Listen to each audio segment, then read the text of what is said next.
Alright, we're going over here to the logs to see which one to get. I got them sorted out. I got cherry up here at the top.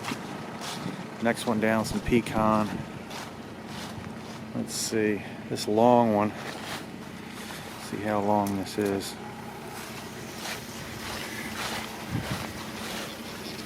Ugh, 12 foot there.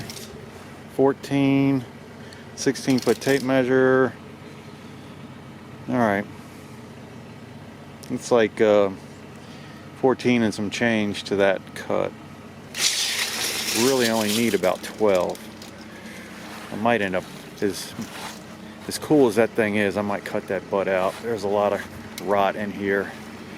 If I can get down to, I made a mark here, that's probably 8 foot. Check it again. Yeah. Yeah, I'm gonna cut this down to 12 and go with that. This is for cherry mantles. I never get orders past 12. That'd be one big fireplace, and that's a big crotch log. That's gonna be kind of cool. I'm gonna have to get that with a chainsaw mill. Unfortunately, that's, yeah. 32, need LT-40 wide. This thing, that's gonna be interesting. Look at that. Some mushrooms growing out of his hollow. That actually makes some pretty cool cookies. I might cut that into cookies and see how that dries up. And then we got this big piece, which is gonna have some crotch figure up here, but I think I'll just cut, it's got a big arch in its back, and I might cut that out and just cut this 7 foot section into boards. And we got some interesting stuff here, some pecan. That's pecan. Over here, this is a walnut stump that I went and got. The thing has got barbed wire all in it. You gotta watch out for that stuff. So these are pretty cool cookies too.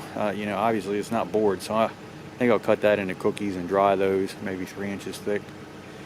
And hopefully they don't crack and split. They make cool resin table inlays.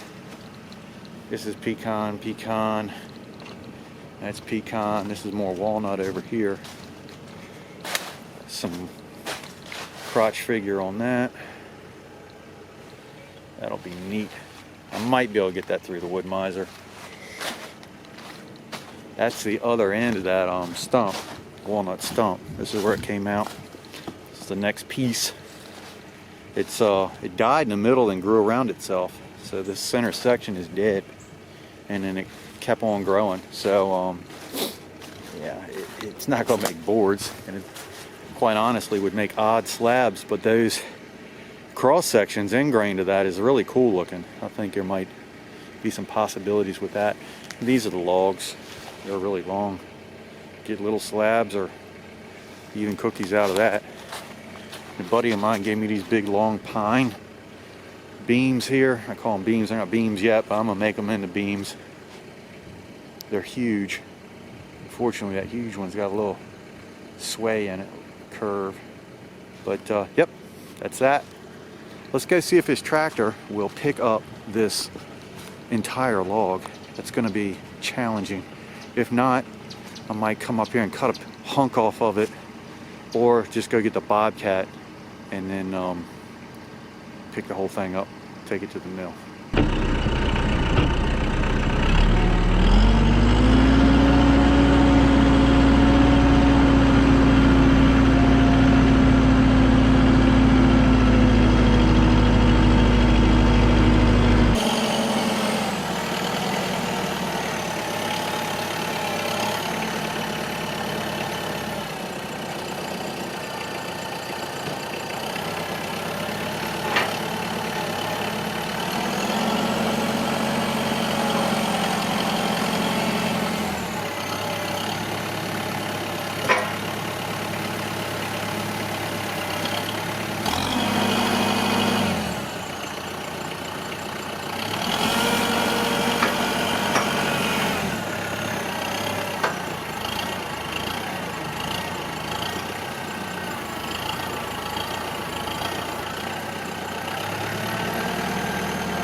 So this mill has never given me a lick of trouble. It's always started right up. So the battery seemed low at the beginning of the day, and I'm not surprised because I did a saw head alignment on it yesterday. So I had the key on a lot, and I wasn't running it just to have the electricity on so I could move the hydraulics around. But I was bound and determined to get this log on before lunch. So I just plowed forward. It had enough juice to run the hydraulics, but not crank the motor over, which I found a bit unusual. And it was. Later we found out why. But so here I am, just getting it done. 5-minute job, like most things on the farm. You set out, you got a game plan, you think you're going to knock it out before lunch, or you're going to do it in 5 minutes. Ends up taking 3 days. So putting it on the battery charger now and getting ready to go to lunch. Figured I'd come back and everything would be hunky-dory.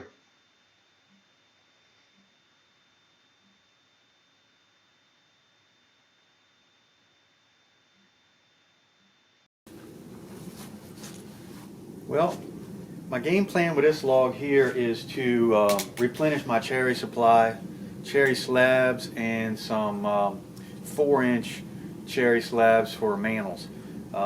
This is going to be a good log for it. This thing across is 22 inches. I have a standing order right now. Somebody wants some material that's 17 and a half, so I'll be able to get it out of this just fine. So I don't know if you can see it from here. It's got this big knob down here on this end. I'm going to turn that up on the top and cut that off because I'm not so interested in getting that into this into these slabs. A lot of this is going to be for mantles and project pieces. So, and it's very long, so I'm not really interested in getting the sweep into this thing. So I'm going to turn it up so it's kind of humped back and cut that sweep off and get the straightest slabs, live edge slabs that I can. And then I'll just work my way around the pith. But this is it right here. This side here eventually is going to be the top, and so I'll be coming down through here like that. So let's get that going.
Look at that. That's beautiful. Oh, that is so beautiful. Let's hope I have dirty little footprints on it.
got into something.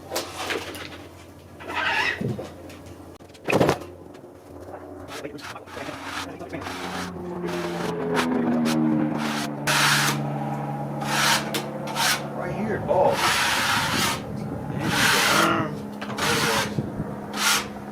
Wow.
All right, well this went from cutting a cherry log video to fixing a broken motor.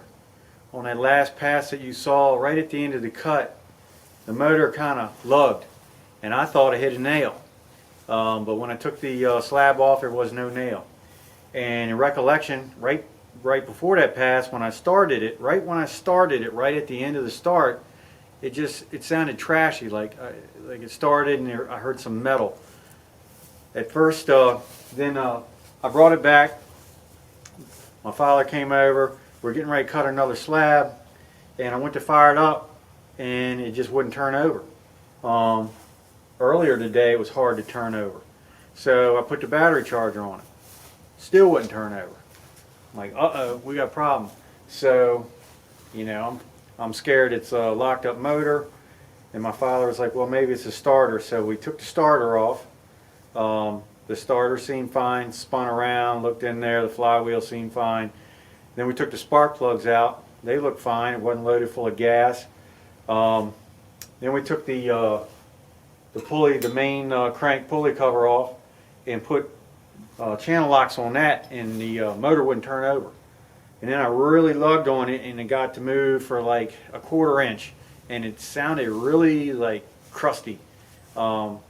Like something magnetic, like magnets broke or needle bearings broke or something like that. But you know, fearing that it was a crank, so we took this whole cover apart. Starter sitting here, and now I don't know if you can hear this. This is all we can turn the motor over. All right, and something's broken behind this flywheel. The magnets back here.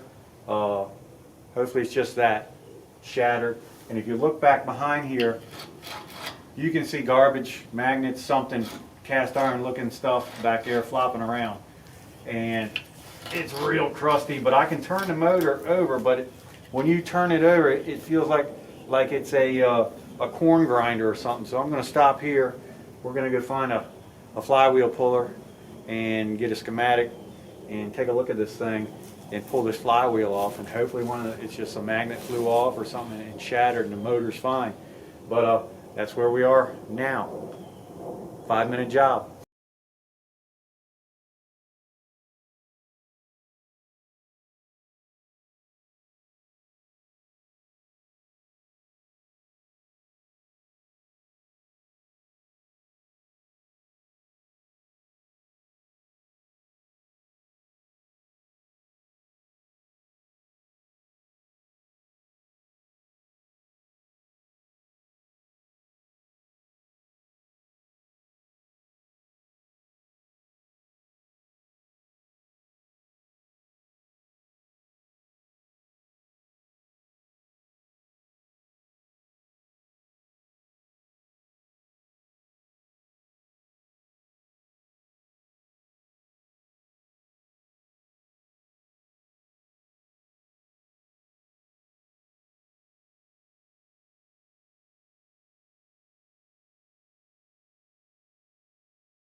Ugh.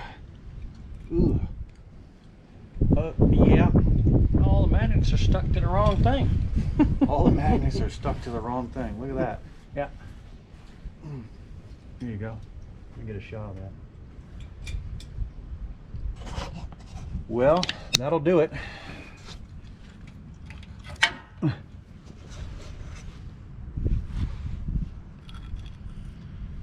What do you think about that? Good thing is the stator doesn't look like it's torn up. What'd I say? It sounded like gravel? Yep. Okay.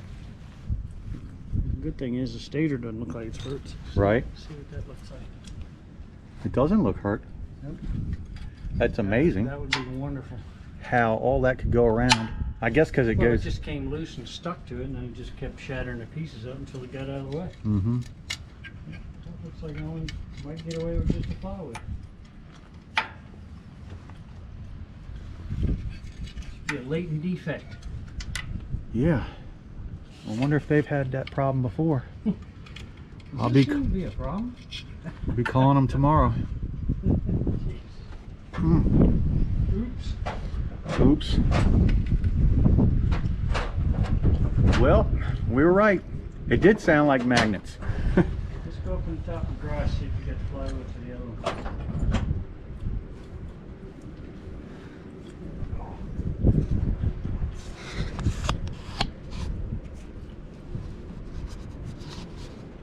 Well, friends, the magnets did come loose of the flywheel, so hopefully the motor should turn fine now, shouldn't it, Dad?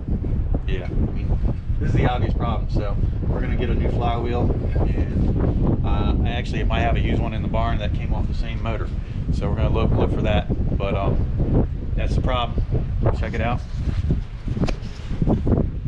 All up in here, the magnets just, probably one came loose, I don't know, and just,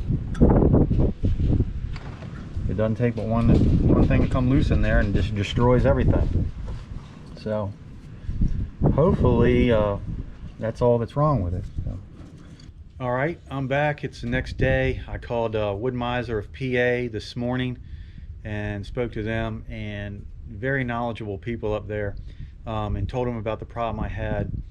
Told them that the magnets came off the flywheel and ground up inside the thing. So he took all my information and told me it might be a warranty issue because this particular engine, the Kohler Command EFI, apparently has a 3-year warranty, and this is a 2017 mil.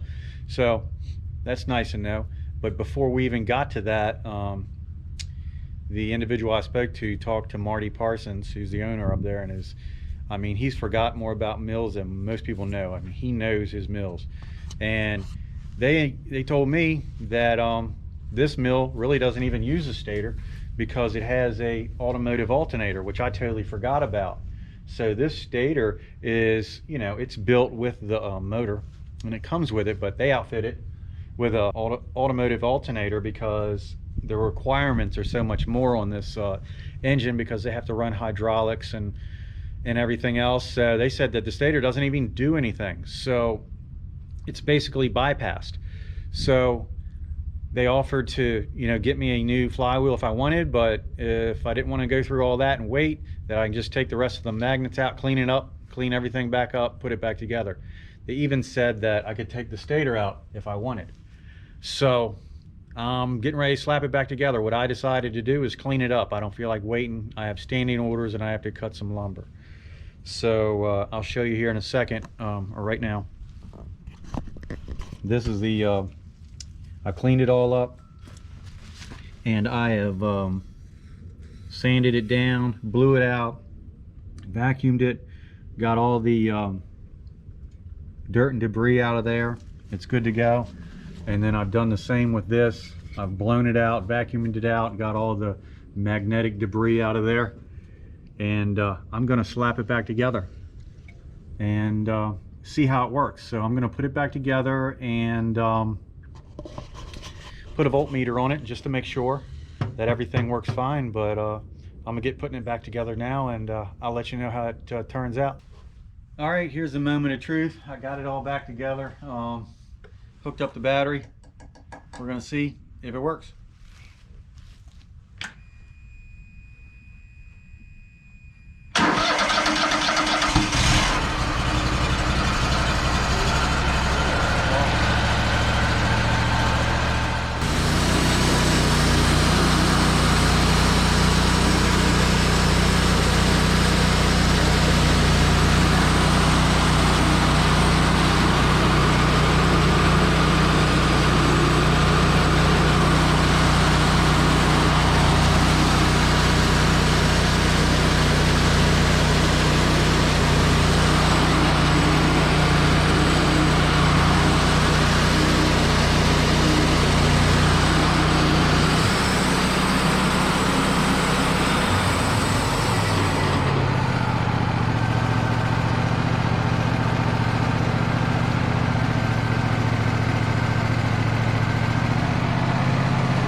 So as you can see, it's cutting fine. I had to get back to work and I got to knock out these slabs real quick and catch up with some orders I got. We got some good footage. I hope you learned something from the video. I certainly learned something about this Kohler 26.5, about the stator, the alternator. If you have that motor and ever have that problem, that's where you can look. I don't know if it's a common problem with them. I am going to follow up my local Kohler dealership as far as warranty on that, because I might have it replaced anyway, because it is a factory defect, and at least call them and see if that's something that they run into trouble with. Up there at Wood-Mizer, PA, they said that Kohler likes you to deal with the local dealership, so I'm down in Maryland, so I'll find somebody closer to deal with this motor. But yeah, it's working and I'm happy. I mean, we missed half a day. That's not bad. So it's great to have some support and expertise at your fingertips like that. I mean, they make all kinds of different mills, and I looked at a whole bunch of them, but I'm happy I bought a Wood-Mizer because of, not that it's just a good machine, but when something breaks, and it always does, you have the support that you need at the dealership, at the local level, that has parts on hand and expertise there to get it fixed. So that's something to consider if you ever want to get one of these things. So yeah, thanks. Hit like and subscribe, and I'll see you on the next one.